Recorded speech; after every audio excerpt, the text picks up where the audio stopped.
building muscle mass. It's this thing that everybody thinks comes very easily, but it's actually really freaking hard. And it's even harder when you are in your postpartum phase, whether you're newly postpartum or further along. It can feel really hard to gain muscle mass. I think it's really easy to blame the fact that we cannot gain muscle mass on a lot of factors, like the kids, our age, our lifestyle, and yeah, some of those things may play a role, but as an online coach and as somebody who has been an online coach for just about a decade now, we've worked with thousands of people, mostly women, mostly moms. Typically, there are things that you think you are doing well that have room for improvement. So let's talk about those today. And I obviously have personal experience here, so this is what I looked like pre-lifting. I was your typical fitness class instructor doing tons of excessive cardio each week. I'm talking like I would teach 1 to 2 fitness classes, cardio-based fitness classes per day, and then go run like 5 miles and then do the same thing again every single day. I would take no rest days. I was not eating well. And it's not even that I was in bad shape. I just did not have the amount of muscle mass that I have now and that I have maintained through 2 pregnancies and honestly regained and got even more muscle mass after each baby. So let's talk about it. Number 1, I'm gonna sound like a broken record for those of you who have been paying attention, but there are still a lot of you who I thought were paying attention, but I think I still have a lot of work to do here because just this week alone, I've gotten so many DMs from people when I share like me doing pull-ups in the gym or me back squatting, saying like this is what their goal is for the year. And when I ask them what they're doing, they're not even following a program, never mind doing the small things that are going to help them achieve that goal. So number 1 is you need to make sure you are following a strength training program that is based on progressive overload. What that means is we are doing the same workouts for at least 4 weeks before we transition to a new program. And I know for some of you, you're gonna be like, that's boring, I can't do that, I need variety. There are still ways we can implement variety, but if you have specific goals like looking a certain way or putting on significant muscle mass to achieve more of that toned appearance or to lose body fat, you are going to need to follow a program like this. What does that mean, progressive overload? It essentially means we are doing the same movements and allowing ourselves to get better at those movements week by week. If we're constantly switching it up and constantly doing different things in the gym, we can't really expect ourselves to get better at pull-ups or get stronger at back squats or just to achieve that toned physique. So you need to be following a program. You need to be implementing progressive overload, and we're going to talk about that a little bit more in number 3. At the very least, you're following an efficient program that includes all the basics. You're focusing on your entire body. It's not straight up like glutes every day or abs every day. It needs to be the whole shebang. With that, your program should include rest days. And by rest days, I don't mean you have to sit on the couch and do absolutely nothing for the entire day. That is just, we're sitting enough of the time, most of us. Most of us are not doing the bare minimum when it comes to exercise and the exercise guidelines. So I don't recommend sitting all day, but you do need to take rest from intense strength training. So making sure you have at least 1 rest day programmed in. I find most of our clients do really, really well when they're strength training 3 to 5 times per week and taking 1 to 3 rest days per week from strength. So a program is key if you have specific goals like losing body fat or gaining muscle mass. Number 2, you want to make sure you are eating what we like to call the trifecta of nutrition. You are focusing on total calories that are based on your individual data and your goals.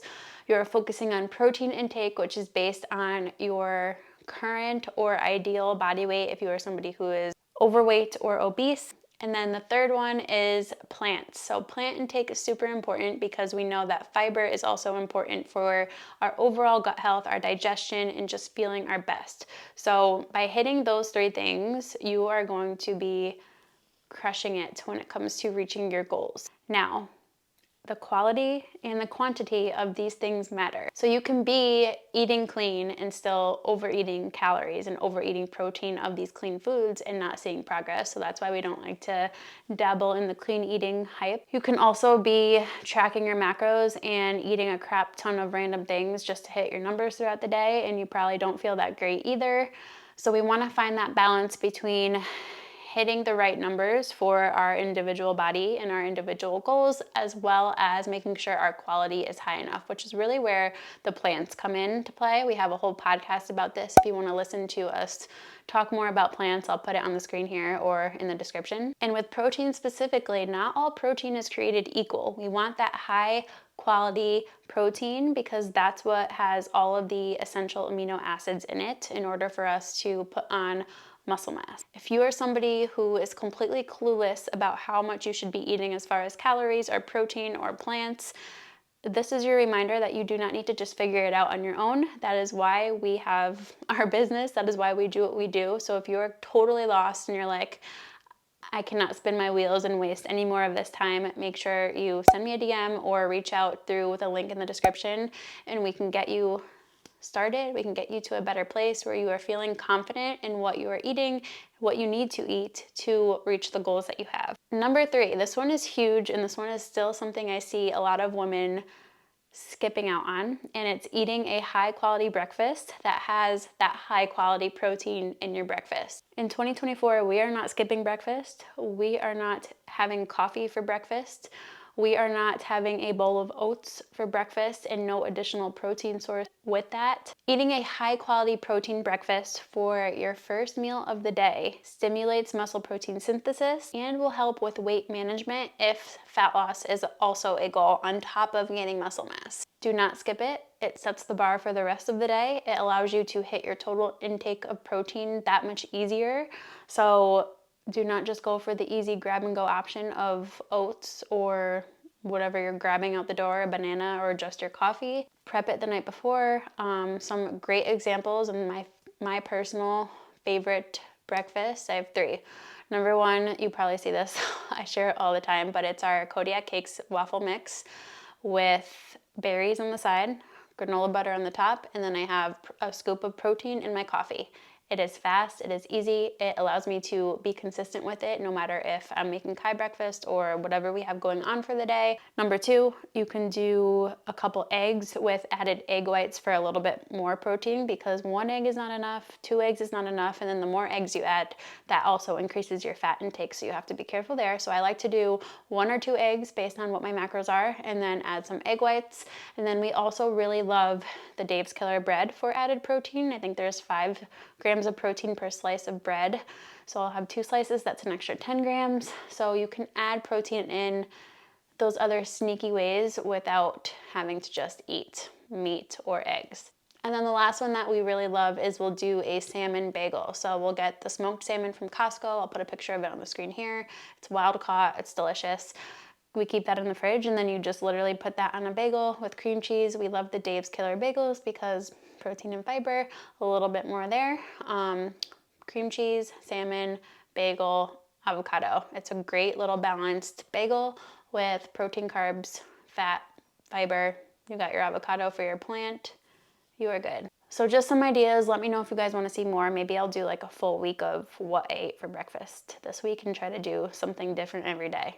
Comment below and let me know if you want to see a video like that. Number 4, you want to be training at the right intensity. So on top of the first tip of following a program, your program should implement progressive overload, but really you are the person that is implementing progressive overload by making sure you are training at the right intensity. So what do I mean by intensity? Lifting heavy enough to produce a change, right? So we program based on what we call RPE, so rate of perceived exertion.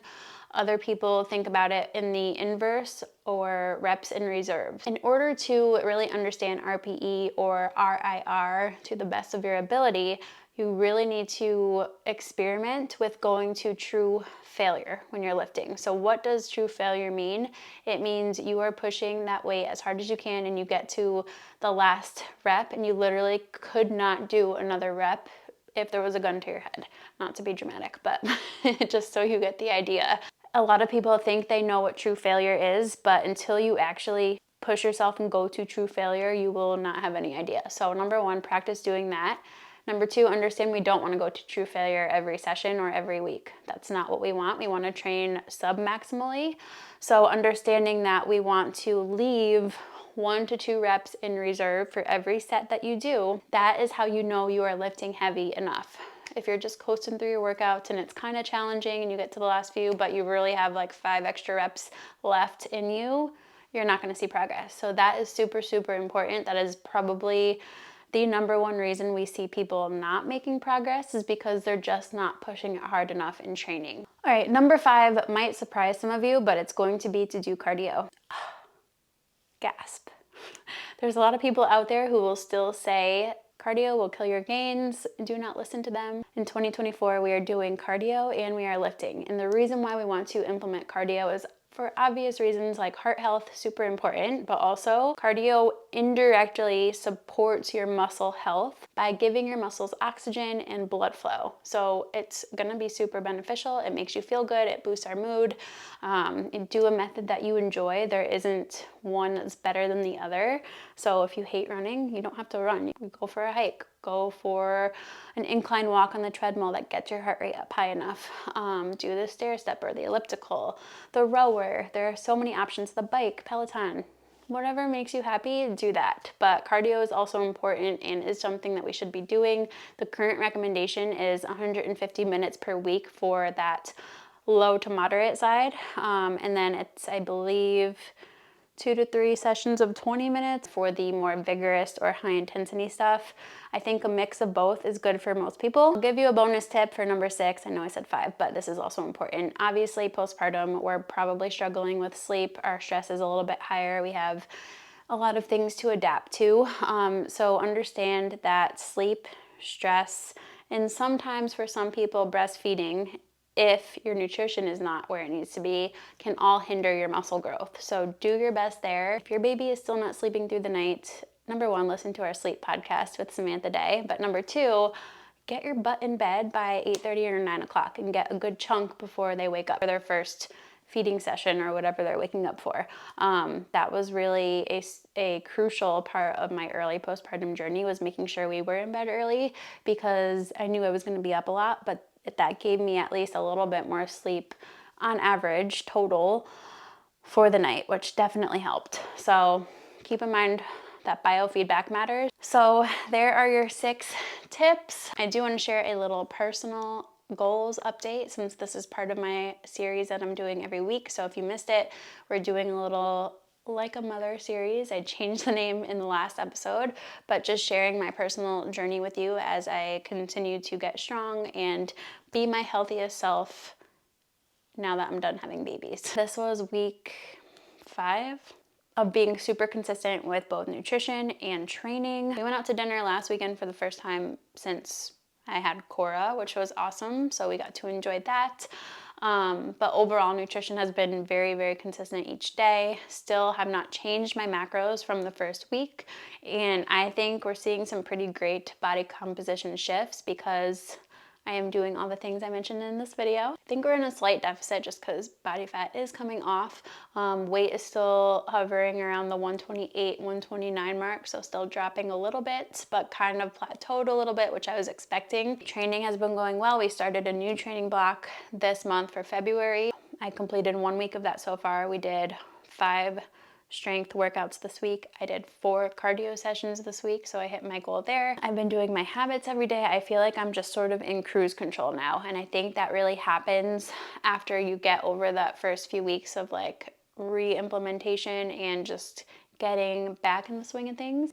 Everything feels much more habitual right now.